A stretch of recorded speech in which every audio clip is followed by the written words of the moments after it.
Hani's Kitchen. Hello friends, welcome back to ஹனிரீஸ் kitchen. இன்றைக்கி நம்ம பார்க்க போகிறது ஒரு லஞ்ச் பாக்ஸ் ரெசிபி. இதுக்கு நம்ம வந்து பன்னீர் வச்சு செய்ய போகிற ஒரு புலாவ் தான். பன்னீர் புலாவ் பாருங்கள். பன்னீரை வந்து நம்ம சின்ன சின்ன க்யூப்ஸாக கட் பண்ணிக்கலாம். நான் 200 கிராம் பன்னீர் எடுத்திருக்கேன். இந்த பன்னீரை வந்து குட்டி குட்டி க்யூப்ஸாக கட் பண்ணி அதை எடுத்து வச்சுக்கலாம்.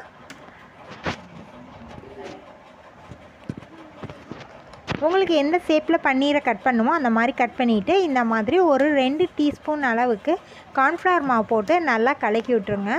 கார்ன்ஃப்ளவர் மாவு ரொம்ப அதிகமாக போட வேணாம், நல்லா இருக்காது. ரொம்ப கொஞ்சம் குறைவாகவே போடுங்க. பாருங்கள், லைட்டாக இந்த மாதிரி ஒட்டி இருந்துச்சுனாவே போதும்.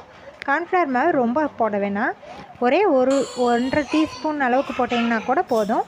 ஒரு பேனில் கொஞ்சமாக எண்ணெய் ஊற்றிட்டு அந்த எண்ணெய் காஞ்சதும் இந்த பன்னீர் எல்லாத்தையும் போட்டு நல்லா வந்து ஃப்ரை பண்ணி எடுத்துக்கலாம். இந்த பன்னீர் எல்லாத்தையுமே திருப்பி போட்டு நல்லா பொன்னிறமாக ஃப்ரை பண்ணி எடுத்துக்கலாம். நான் அடுப்பை வந்து மீடியம் ஃப்ளேமில் வச்சுருக்கேன். கொஞ்சம் லோ ஃப்ளேம்லேயே வச்சு பன்னீரை நல்லா வந்து ஃப்ரை பண்ணிடுங்க. நல்லா கோல்டன் ப்ரௌன் வந்தோடனே பன்னீரை எடுத்துடலாம். நம்ம பாருங்கள், நான் குறைவான தீயில் பன்னீரை நல்லா எல்லா பக்கமும் பரட்டி போட்டிருக்கேன். இந்த மாதிரி வெந்துருச்சு. நல்லா ஃப்ரை ஆனோன்னே இந்த பன்னீரை தனியாக நம்ம எடுத்து வச்சிடலாம். அடுத்தது நம்ம புலாவ் செய்கிறக்காக ஒரு குக்கரில் எண்ணெய் கொஞ்சமாக ஊற்றிக்கலாம். நான் இந்த பன்னீரை பொரிச்சு எடுத்து அதே எண்ணெயவே இதில் சேர்த்துக்கிறேன். அந்த எண்ணெய் வேஸ்ட்டாக இல்லைங்களா, அதனால் பாருங்கள் அந்த எண்ணெய் க்ளீனாக இருக்குது. அதனால் அந்த எண்ணெயவே நான் வந்து இதில் சேர்த்துக்கிட்டேன். இது கூடவே கொஞ்சமாக நெய் ஆட் பண்ணிக்கிட்டேன். நெய் ஊற்றும் போது நல்லாவே வாசமாக இருக்கும், சாப்பாடு ரொம்ப டேஸ்ட்டாகவும் இருக்கும். ஸோ இதில் நம்ம வந்து இன்றைக்கி நெய்யும் காஞ்சதுக்கப்புறமா கொஞ்சமாக சீரகம் போட்டுக்கலாம். சீரகம் நல்லா பொரிஞ்சிடுச்சு. இப்போ இது கூடவே நம்ம கொஞ்சமாக கருவேப்பிலையை போட்டுக்கலாம். இது கூட ஒரே ஒரு பட்டை, ஒரு கிராம்பு, 2 லவங்கம்,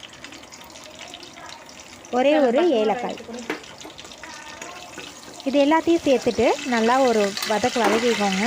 இதை நல்லா கலரி விட்டதுக்கப்புறமா நம்ம ரொம்ப இதாக கட் பண்ணி வச்சுருக்கிற பச்சை மிளகாயை சேர்த்துக்கலாம். நீல வாக்கில் கட் பண்ணி வச்சுருக்க பச்சை மிளகாய். நான் இப்போ 2 பச்சை மிளகாய் சேர்த்துருக்கேன்.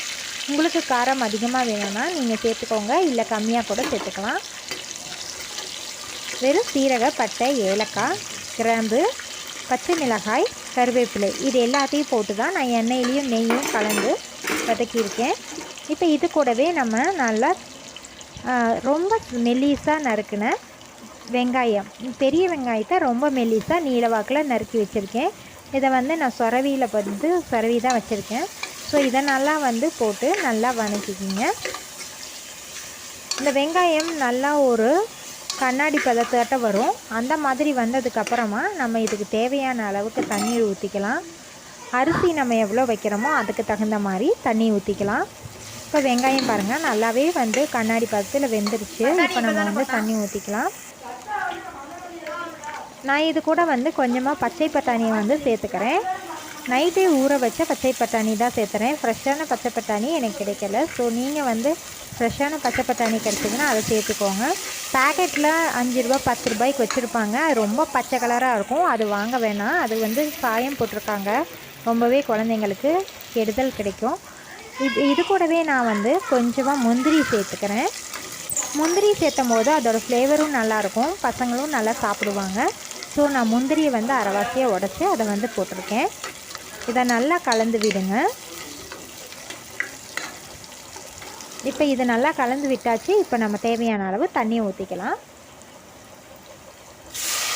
அரிசிக்கு தகுந்த மாதிரி தண்ணி ஊற்றி அந்த தண்ணி நல்லா சூடானதும் நம்ம அரிசியை போட்டுக்கலாம்.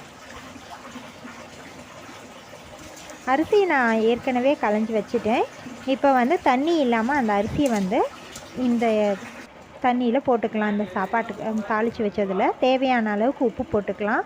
இந்த புலாவ் ரொம்பவே வந்து ரொம்ப காரம் கம்மியாக தான் இருக்கும். பாருங்கள், ஒரு விசில் வந்ததுக்கப்புறமா பன்னீரை மேலே போட்டு நல்லா மூடி வச்சு இன்னொரு விசில் விடுங்க. பன்னீர் புலாவ் ரெடி ஆயிரும்.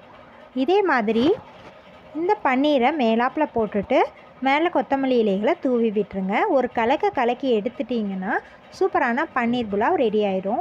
இந்த புலாவ் பசங்களுக்கு ரொம்பவே பிடிக்கும். டிஃபன் பாக்ஸில் நீங்கள் வச்சு கொடுக்கலாம், இல்லை சூடாக வீட்லேயும் சாப்பிட்லாம். ஓகே ஃப்ரெண்ட்ஸ், இன்னொரு வீடியோவில் இன்னொரு ரெசிபியோடு சந்திக்கலாம்.